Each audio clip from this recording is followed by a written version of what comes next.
So hello to all my dear aspirants. Welcome you all to Sail to MDS Dental Academy. I am Dr. Malay Trivedi, pediatric dentist and assistant professor in College of Dental Sciences. So aspirant, we are going to start the discussion of the HPSC past papers. All the important questions I have jotted down, and we are going to have 8 to 9 videos on the same. Fine. And in this video we are not just going to discuss question and answer in conventional manner. We are going to discuss important topic, important concept associated with each question. And this video is not only useful for the government student but also for the NEET and INI-CET student, because we are going to deal with the important concepts. So aspirant, let's get started.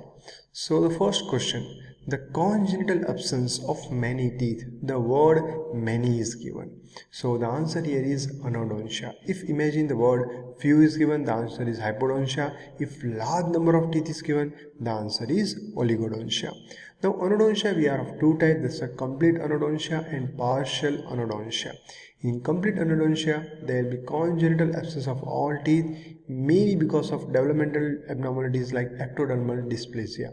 And in partial anodontia, we have one or more teeth. Let's see second question. So there is an abnormal loss of tooth structure because of non-masticatory and non-mechanical means. So the correct answer here is erosion. Let's see a few important terminology. So abrasion is what? It's a process involving foreign objects or substances. What is demastication? It is between food and teeth. What is attrition? It is between tooth to tooth contact. What is affraction? It involves tooth flexure by eccentric occlusal forces. Erosion, that's a chemical etching and dissolution, and resorption is biological degradation. Now, where is your greater palatine foramen located? It is located distal to the apex of your maxillary second molar. Remember aspirant, it is located at a level approximate equal to the distal surface of maxillary fourth molar and midway between the palate midline and dental arch. Remember, through this foramen, the major palatine artery, vein and nerve exit, and it goes along the length of palate in the palatine sulcus. Now aspirants, we are going with the fourth question, that is, when you give your inferior nerve block, which ligament is most likely to get damaged? It is your sphenomandibular ligament. Remember aspirant, you insert for your inferior nerve block near the mandibular foramen and you deposit the solution near to the nerve, where the inferior vein and artery are also present. And remember one important question, where the pterygoid plexus is located? It is located posterior and superior to this area. Let's see fifth question. Which one of the following is not a characteristic of general shock? Let's see a few important clinical features of general shock.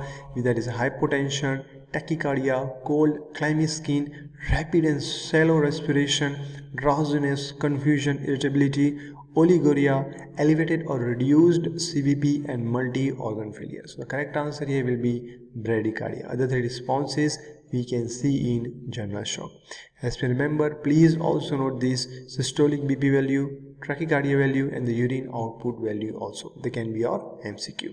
Now, how your local anesthetic will act? They decrease the permeability of sodium ions. What happens when the sodium ions are inhibited to go inside your nerve membrane? The extreme potential diminished and the conduction of nerve impulse stop. So how long one should wait before obtaining biopsy of an oral ulcer? So you should wait at least 2 weeks, that is 14 days. Let us just differentiate between the acute oral ulceration and chronic. Acute means present for less than 2 weeks and chronic is more than 2 weeks. In acute we have a traumatic, recurrent epistomatitis, viral ulcer, bacterial we have syphilis, erythema multiforme, Stevens-Johnson syndrome, toxic epidermal necrolysis and chemotherapy. And chronic we have drug-induced lichen planus, pemphigus vulgaris, mucous membrane pemphigoid, lupus erythematosus, reactive arthritis, and your GI disorder like Crohn's disease, ulcerative colitis, celiac disease, and few nutritional deficiency. Then imagine a case report. A patient is there, a 14-year-old boy, his second molar is unerupted. When you take the radiograph, you see small dentigerous cysts surrounding the crown. So what you can do, the best treatment here is conservative approach. So you can uncover the crown and keep it exposed and allow the second molar to erupt. Most often the treatment of dentigerous cyst is surgical, which consists of enucleation and extraction of teeth embedded in an affected bite. So this embedded and affected word are very important. Here they are told small dentigerous cyst. And in case of very large cyst, initially we go for marsupialization followed by enucleation. Then how the osteomyelitis begins in the medullary space. Remember, it begins when the inflammatory condition begins in the medullary cavity, Everson system, and they involve the periosteum. And whenever this inflammation occurs, the two factors are important in osteomyelitis pathogenesis, that is local factors which decrease the vitality of bone, and systemic condition that compromise the defense system of bone. So the correct answer here will be periosteum. Now ortho question. So in class 1, what is the characteristic feature? So here the correct answer will be 78 degree. Okay aspirant. So if 84 degree more, it is a protruded maxilla. If less than 4 degree, remember if the AN angle, the ideal value is 2 degree. If it is less than 2 degree, we can consider it as a class 3 malocclusion. More than 2 degree, it is the class 2 malocclusion. And SNB angle less than 10 degree, that is the not possible only, because SNB angle has 3 value, less than 78 degree, retruded mandible, SNB angle around 78 to 88 to it's a well positioned mandible, and more than 82 degree it is protruded mandible. Let us see the detail how the SN angle is. Remember aspirant, A and B angle will indicate the position of your maxilla and mandible. SN angle indicate the position of maxilla in relation to cranial base. If it is more than 82 degree, it's a class 2, less than 82 degree it is class 3. SNB angle, it indicates the position of mandible in relation to cranial base. If more than 80 degree, prognathic mandible, less than 80 degree is a retrusive mandible. Then aspirant, very important oral path question, which of the following is not the generalized cause of failure or delayed tooth eruption? So whenever you see the question, you have to take care of this not word, or word, except word, except word. So all this thing has to be considered when you read the question. So that's a hyperparathyroidism. Remember, in hyperparathyroidism we have early eruption, and the condition local like crowding, ectopic teeth, supernumerary teeth, early loss of primary teeth, odontoma, gingival hyperplasia, and primary tooth ankylosis.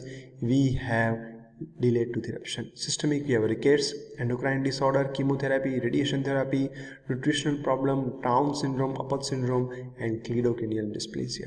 Try to remember these conditions.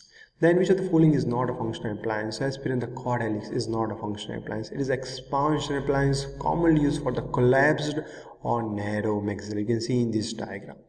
Okay, and the other two are Frankel, twin block, they are your functional appliance, and Herbst is your fixed functional appliance.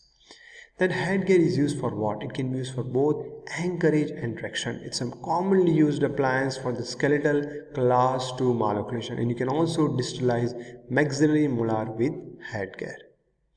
Then question number 14, which of the following material is not used for fabrication of arch wire? That is your Vitalium. You can make arch wire there for stainless steel, beta titanium, and nitide also.